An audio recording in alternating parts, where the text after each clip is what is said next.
Just fucking do it. Subscribe now. They're giving verification to the model. They're giving verification to the deal. There's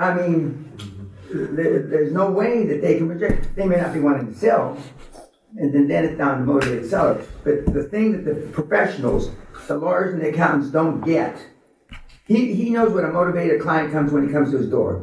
Okay, he needs them desperately yesterday, right? But most of and so he understands the motivation of that person or that entity.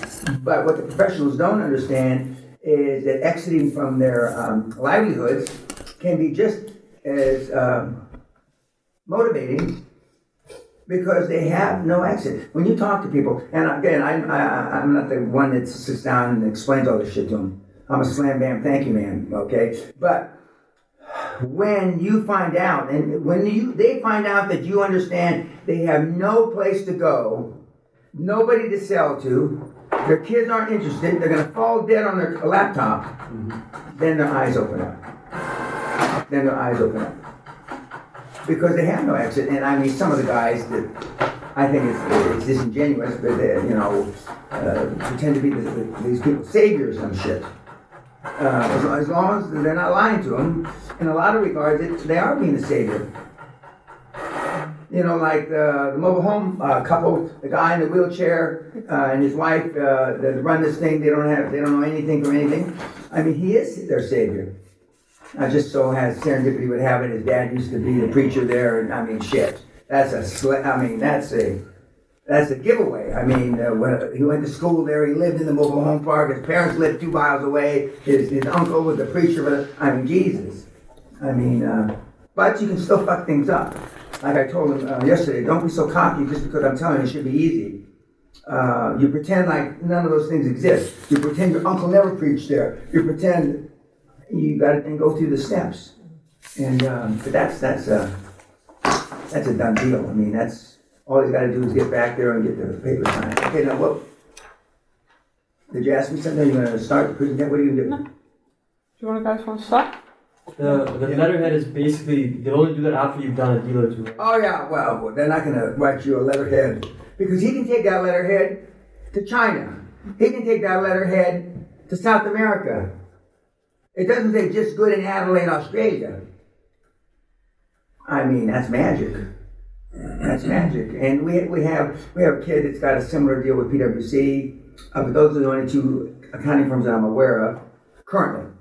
And we've got only one, the law firm. The law firms are more careful. Because a lawyer understands what you can do with that goddamn letter. I mean, from copying the thing on the printer and making your own goddamn letter.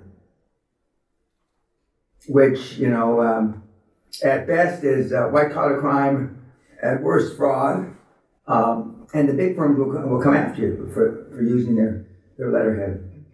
Okay. Can I ask a quick banking question? Yeah, sure. With respect to interest?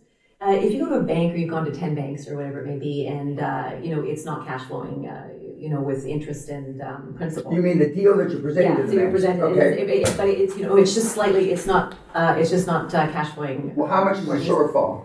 So when I was thinking about the interest only, do you ever see a bank increase the interest and say, yeah, I'll do interest only, but not at 2%, at 10%? It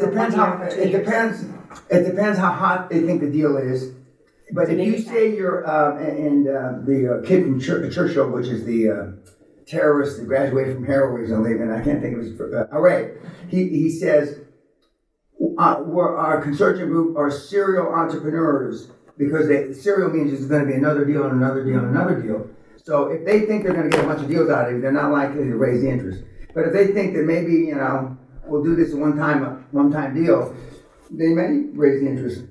But you got to get outrageous. Not as outrageous as Roberto got. But you got, what do you mean? Why all of a sudden? And, 50% of the time you'll be able to force them back.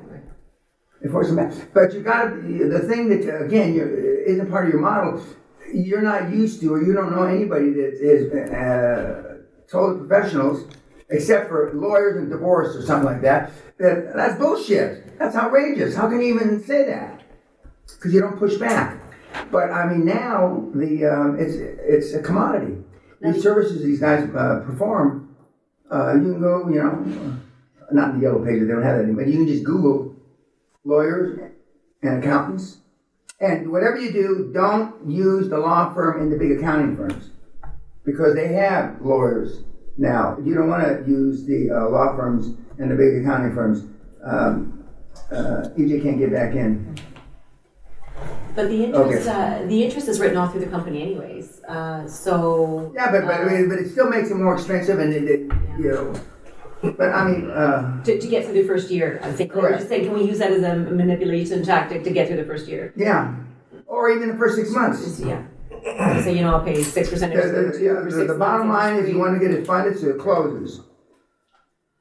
And you'll learn by, it's OJT, on the job training. In the military, there's a lot of jobs that you'll figure it out.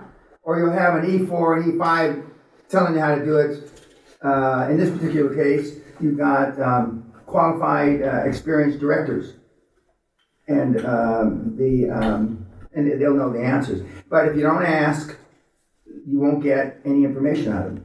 And so you've got to be self-confident enough that to ask them the questions. And some of the questions you'll feel embarrassed because I should know this.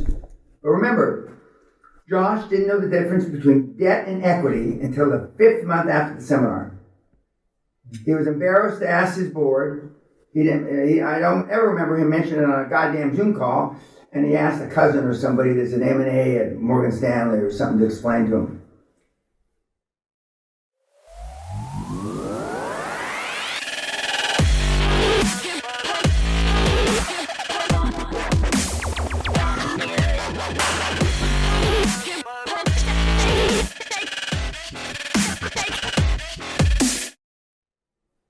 The more you guys know, and you and your husband fall into this category, you see a lot of boogeymen there that... But you can see if you know it. Once you know it, you can, I wouldn't call it manipulation, but you can sway the people in your circle more depending on what it is that you're seeking. Like, just because I know a little bit about banks or I know a little bit about accounting, the more that I know, the more, ammunition I have to make a deal, transact. Yeah, but I mean, the initial ammunition you need for yourself as a motivated seller.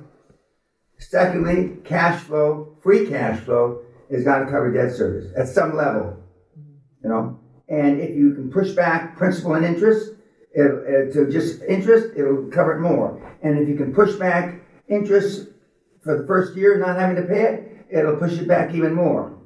And some of the kids are getting no interest or principal for 2 years, and then the principal payments are amortized over 10 years, even though it's a 7-year note. Of course, there's a balloon, but I mean, the more time you want to ensure you have more time to be able to wiggle around for refinancing, and said, plus shit's going to go sideways, go crazy. You think you can run this pig, and you want to believe that you can run the pig because you've got all this experience on the board, but 2 board members can leave, all kinds of things can happen. So the more time you have, the better off you are. Answer one question Sure. with respect to the board. Can we, in advance, before creating the company and putting the board on there, the end result, but can we stipulate in an agreement what we expect of them? Like the simple things, like we'd like a response in 48 hours. This is why we are bringing into our, Yeah, sure. Can we do Sure, that you can have. Yeah. In addition to with your art incorporation and all that stuff, sure you can. Yeah. Because but by definition, professional board members know what they're responsible for. You don't have to explain that the CFO and the accountant on your board are going to be primarily responsible to look at the numbers. You don't have to explain to your lawyer that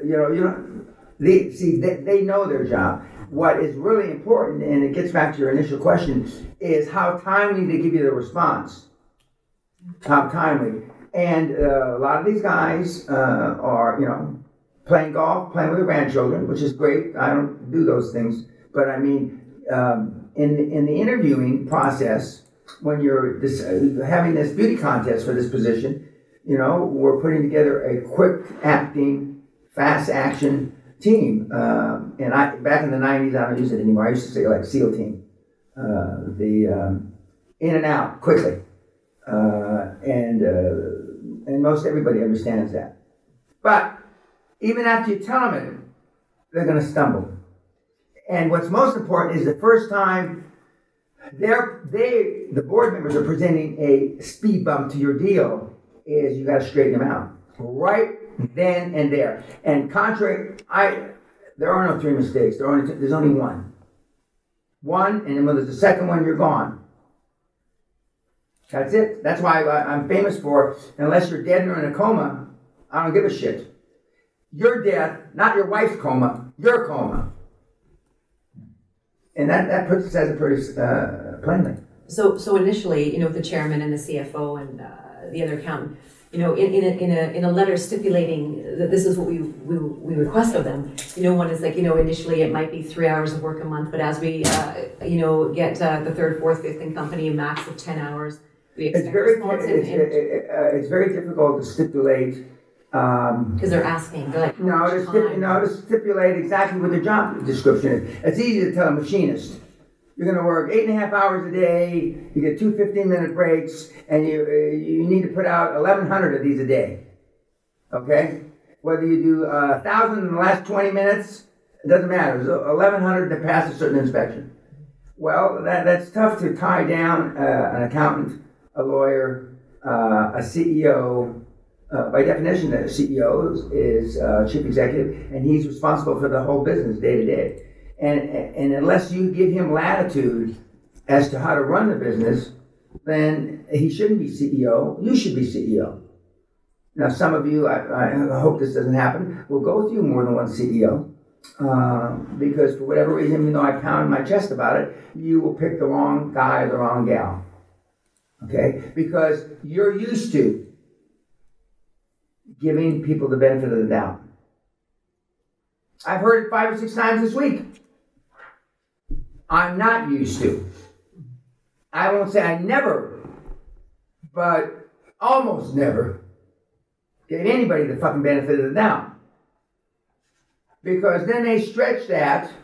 Let's say he makes a mistake and you give him the benefit of the doubt. Then he tells you and you tell him, she's a weak cunt. No good turn goes unpunished. That's a shitty way to think of it. But it's some of the most sage advice I ever got, and I got it from Costa Grassos, the NASA's group. I didn't really appreciate it when he gave it to me 35 years ago, what he meant.